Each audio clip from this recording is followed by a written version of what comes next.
여기서 등장해야 될 인물 김무성입니다. 그렇죠. 네. 이게 지금요 결정적으로 김무성 의원 지역구 지역 당협위원장은 안 잘랐다는 거 아닙니까? 홍준표. 그러니까 이게 제가 이제 늘 말씀드리는 게 우리는 친박이다, 친이다, 뭐 막 그 큰 라인을 보잖아요. 그리고 이번에 이제 김성태가 집권하는 과정을 보면 자유한국당 원내대표가 되는 집권 과정을 보면 홍준표와 김무성이 손잡은 거잖아요. 그렇게 해서 이제 원내대표가 됐으면 되게 이제 전리품을 나눠 먹어야 되잖아요. 그 전리품이 당협위원장 자리잖아요. 그러면 복당한 바른정당 갔다가 철새 귀환한 그 바른정당 갔다 온 사람들에게 복당파에게 자리를 줘야 되잖아요. 그 자리는 둘 중에 하나예요.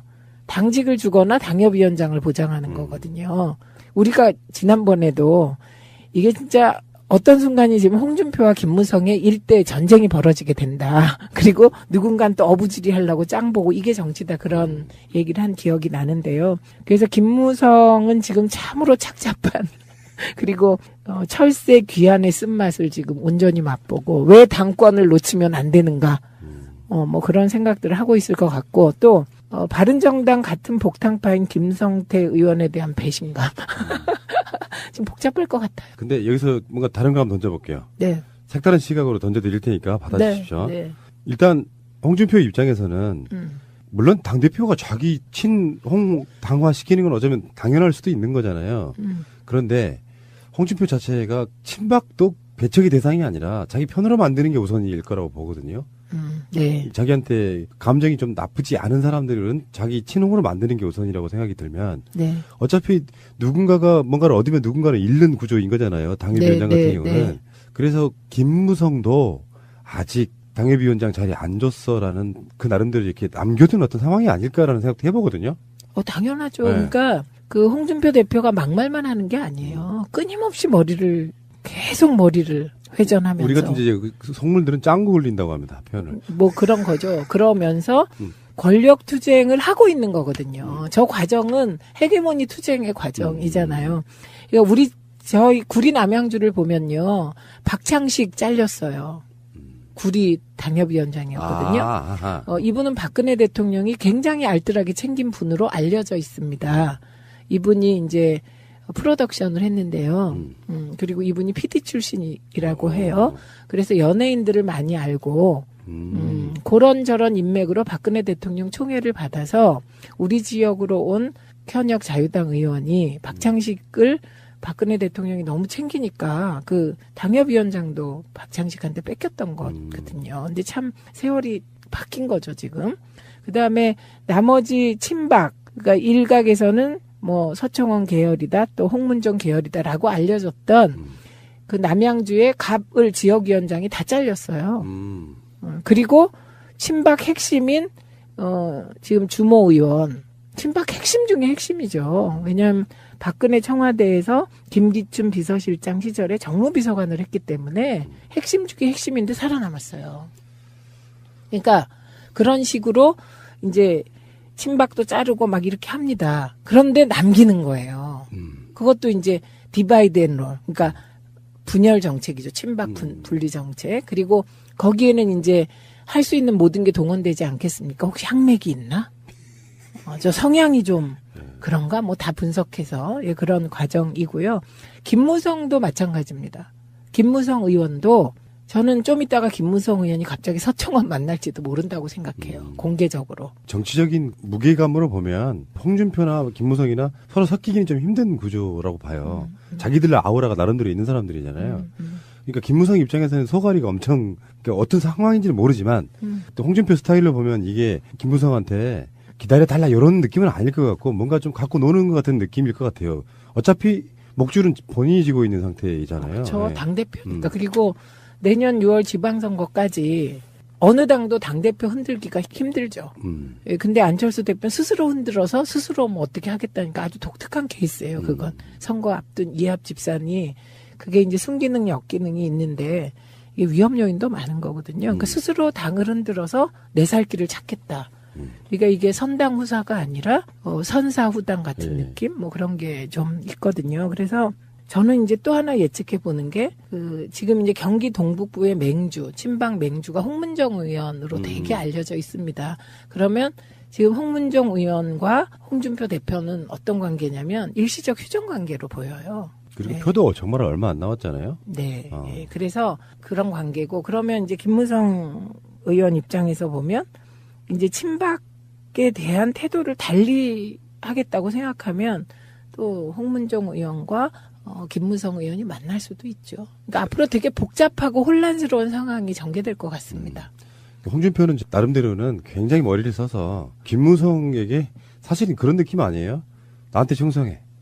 너는 한 단계 낮은 급이야. 나한테 무릎 꿇어. 이런 느낌도 좀 있는 것 같아요. 일부 복당파들은 당협위원장 주고 일부는 안 주고 하는 방법으로 네. 다 주면 생기는 반발도 무마하고 복당파라고 해서 다 받아주지 않아 하는 그런 인증도 좀 되고. 그렇죠. 머리 잘 쓴 것 같습니다. 그걸 보면 우리들이 일할 때, 우리가 옛날에 통합도 하고 뭐를 할 때 보면 우리는 그런 식으로를 하질 않아요. 그냥 원칙을 정해서 원칙에 맞으면 다 하는 거거든요.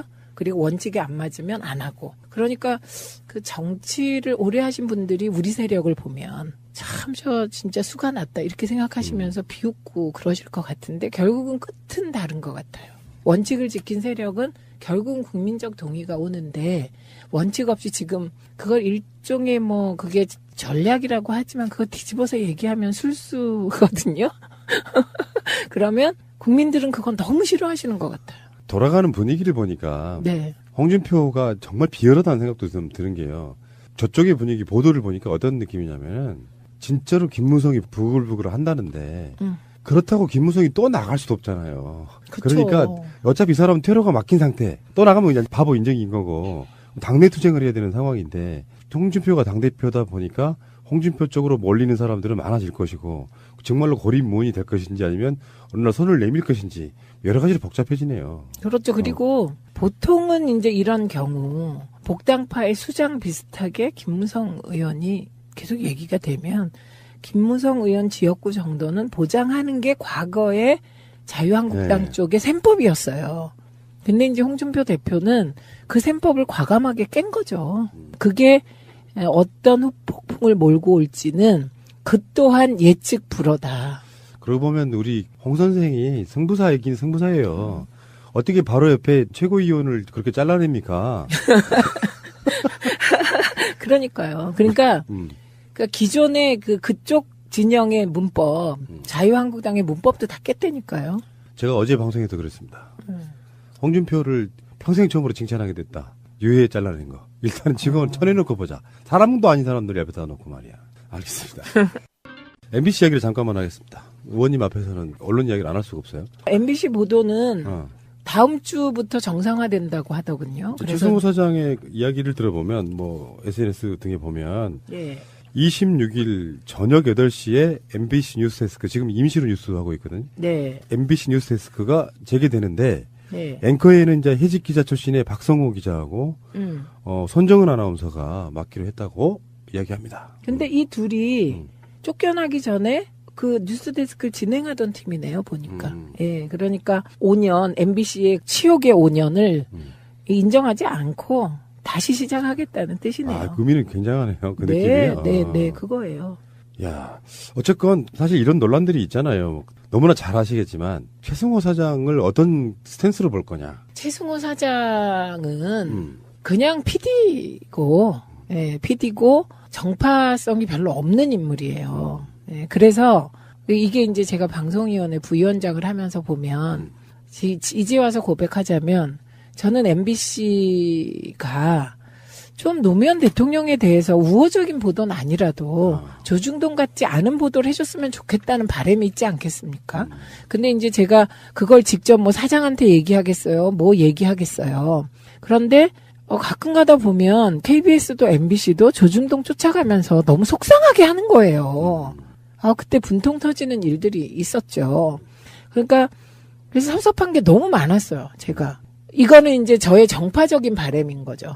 예, 그리고 저는 뭐 집권하고 나면 모든 정부가 방송이 그 우호적인 보도를 해주면 좋겠다 이런 생각하는 건 인지상정이죠. 그러니까 공정성 이전에 네. 국가를 생각한다면 어느 정도 이렇게 중심 잡아주는 역할도 해야 되는 거죠. 네, 그런데 기계적 중립에 빠져서 뭐 예를 들면 참여정부 말기 진짜 좋은 프로젝트들 많았거든요. 러시아 가스관 이런 건 했어야 되는 거예요. 그것도 결국 언론이 흔들어서 못했거든요.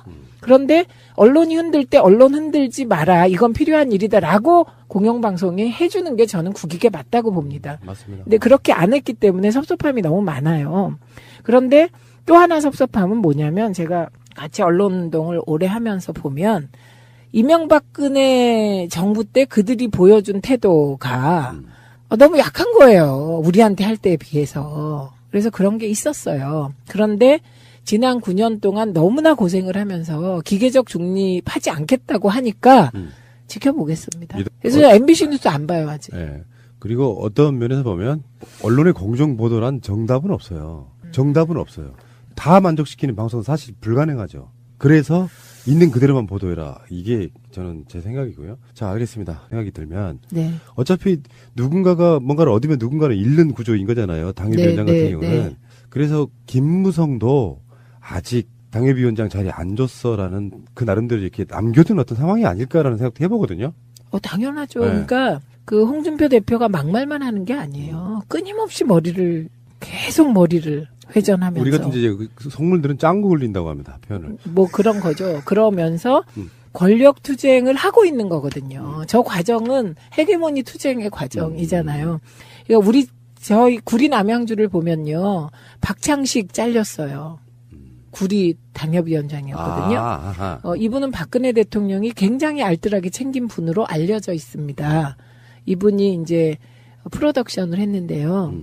그리고 이분이 PD 출신이라고 해요.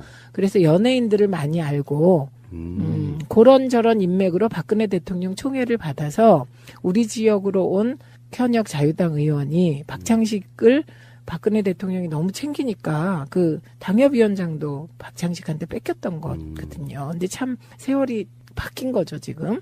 그다음에 나머지 친박, 그러니까 일각에서는 뭐 서청원 계열이다, 또 홍문종 계열이다라고 알려졌던 그 남양주의 갑을 지역위원장이 다 잘렸어요. 그리고 친박 핵심인 지금 주모 의원, 친박 핵심 중에 핵심이죠. 왜냐하면 박근혜 청와대에서 김기춘 비서실장 시절에 정무비서관을 했기 때문에 핵심 중에 핵심인데 살아남았어요.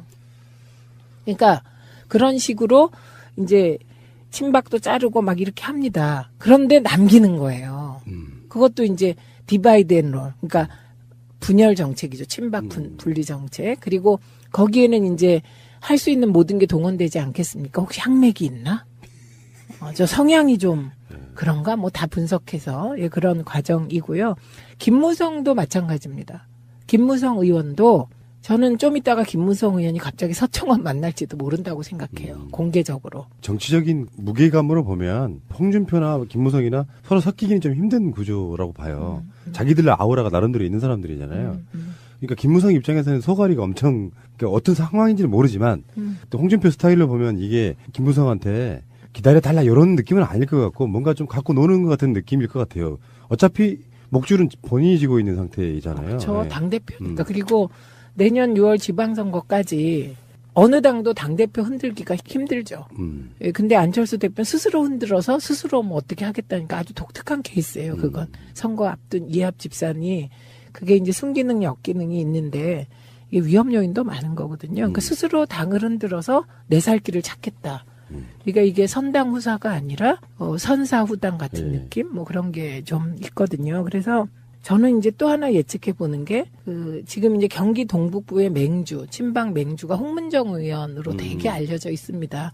그러면 지금 홍문종 의원과 홍준표 대표는 어떤 관계냐면 일시적 휴전 관계로 보여요. 그리고 표도 정말 얼마 안 나왔잖아요. 네. 네. 그래서 그런 관계고 그러면 이제 김무성 의원 입장에서 보면 이제 친박에 대한 태도를 달리 하겠다고 생각하면 또 홍문종 의원과 김무성 의원이 만날 수도 있죠. 그러니까 앞으로 되게 복잡하고 혼란스러운 상황이 여기서 등장해야 될 인물 김무성입니다. 아, 그쵸. 네. 이게 지금요, 결정적으로 김무성 의원 지역구, 지역 당협위원장은 안 잘랐다는 거 아닙니까? 홍준표가. 그러니까 이게 제가 이제 늘 말씀드리는 게 우리는 친박이다, 친이다, 뭐 막 그 큰 라인을 보잖아요. 그리고 이번에 이제 김성태가 집권하는 과정을 보면 자유한국당 원내대표가 되는 집권 과정을 보면 홍준표와 김무성이 손잡은 거잖아요. 그렇게 해서 이제 원내대표가 됐으면 되게 이제 전리품을 나눠 먹어야 되잖아요. 그 전리품이 당협위원장 자리잖아요. 그러면 복당한 바른정당 갔다가 철새 귀환한 그 바른정당 갔다 온 사람들에게 복당파에게 자리를 줘야 되잖아요. 그 자리는 둘 중에 하나예요. 당직을 주거나 당협위원장을 보장하는 거거든요. 우리가 지난번에도 이게 진짜 어떤 순간이지만 홍준표와 김무성의 일대 전쟁이 벌어지게 된다. 그리고 누군가는 또 어부지리 하려고 짱 보고 이게 정치다 그런 얘기를 한 기억이 나는데요. 그래서 김무성은 지금 참으로 착잡한 그리고 철새 귀환의 쓴맛을 지금 온전히 맛보고 왜 당권을 놓치면 안 되는가 뭐 그런 생각들을 하고 있을 것 같고 또 바른정당 같은 복당파인 김성태 의원에 대한 배신감 지금 복잡할 것 같아요. 근데 여기서 뭔가 다른 거 한번 던져볼게요. 네. 색다른 시각으로 던져드릴 테니까 받아주십시오. 네. 네. 일단 홍준표 입장에서는 물론 당대표가 자기 친홍 당화시키는 건 어쩌면 당연할 수도 있는 거잖아요. 그런데 홍준표 자체가 친박도 배척의 대상이 아니라 자기 편으로 만드는 게 우선일 거라고 보거든요. 네. 자기한테 감정이 좀 나쁘지 않은 사람들은 자기 친홍으로 만드는 게 우선이라고 생각해요. 그 셈법을 과감하게 깬 거죠. 그게 어떤 폭풍을 몰고 올지는 그 또한 예측 불허다. 그러고 보면 우리 홍 선생이 승부사이긴 승부사예요. 어떻게 바로 옆에 최고위원을 그렇게 잘라냅니까? 그러니까요. 그러니까 기존의 그쪽 진영의 문법, 자유한국당의 문법도 다 깼다니까요. 제가 어제 방송에서 그랬습니다. 홍준표를 평생 처음으로 칭찬하게 됐다. 유해에 잘라낸 거. 일단은 지금은 쳐내놓고 보자. 사람도 아닌 사람들 옆에다 놓고 말이야. 알겠습니다. MBC 이야기를 잠깐만 하겠습니다. 의원님 앞에서는 언론 이야기를 안 할 수가 없어요. MBC 보도는 다음 주부터 정상화된다고 하더군요. 최승호 사장의 이야기를 들어보면 뭐 SNS 등에 보면 예. 26일 저녁 8시에 MBC 뉴스데스크 지금 임시로 뉴스하고 있거든요. 네. MBC 뉴스데스크가 재개되는데 네. 앵커에는 이제 해직 기자 출신의 박성호 기자하고 손정은 아나운서가 맡기로 했다고 이야기합니다. 근데 이 둘이 쫓겨나기 전에 그 뉴스데스크를 진행하던 팀이네요, 보니까. 예, 그러니까 5년, MBC의 치욕의 5년을 인정하지 않고 다시 시작하겠다는 뜻이네요. 아, 의미는 굉장하네요. 그 네, 느낌이요. 네, 그거예요. 야, 어쨌건 사실 이런 논란들이 있잖아요. 너무나 잘 아시겠지만 최승호 사장을 어떤 스탠스로 볼 거냐. 최승호 사장은 그냥 PD고, 예, PD고 정파성이 별로 없는 인물이에요. 예, 그래서 이게 이제 제가 방송위원회 부위원장을 하면서 보면 이제 와서 고백하자면 저는 MBC가 좀 노무현 대통령 전개될 것 같습니다. 홍준표는 나름대로는 굉장히 머리를 써서 김무성에게 사실은 그런 느낌 아니에요? 나한테 충성해. 너는 한 단계 낮은 급이야. 나한테 무릎 꿇어. 이런 느낌도 좀 있는 것 같아요. 일부 복당파들은 당협위원장 주고 일부는 안 주고 하는 방법으로 네. 다 주면 생기는 반발도 무마하고 복당파라고 해서 다 받아주잖아 하는 그런 인증도 좀 되고. 그렇죠. 머리 잘 쓴 것 같습니다. 그걸 보면 우리들이 일할 때 우리가 옛날에 통합도 하고 뭐를 할 때 보면 우리는 그런 식으로를 하질 않아요. 그냥 원칙을 정해서 원칙에 맞으면 다 하는 거거든요. 그리고 원칙에 안 맞으면 안 하고. 그러니까 그 정치를 오래 하신 분들이 우리 세력을 보면 참 저 진짜 수가 났다 이렇게 생각하시면서 비웃고 그러실 것 같은데 결국은 끝은 다른 것 같아요. 원칙을 지킨 세력은 결국은 국민적 동의가 오는데 원칙 없이 지금 그걸 일종의 뭐 그게 전략이라고 하지만 그거 뒤집어서 얘기하면 술수거든요. 그러면 국민들은 그건 너무 싫어하시는 것 같아요. 돌아가는 분위기를 보니까 네. 홍준표가 정말 비열하다는 생각도 좀 드는 게요.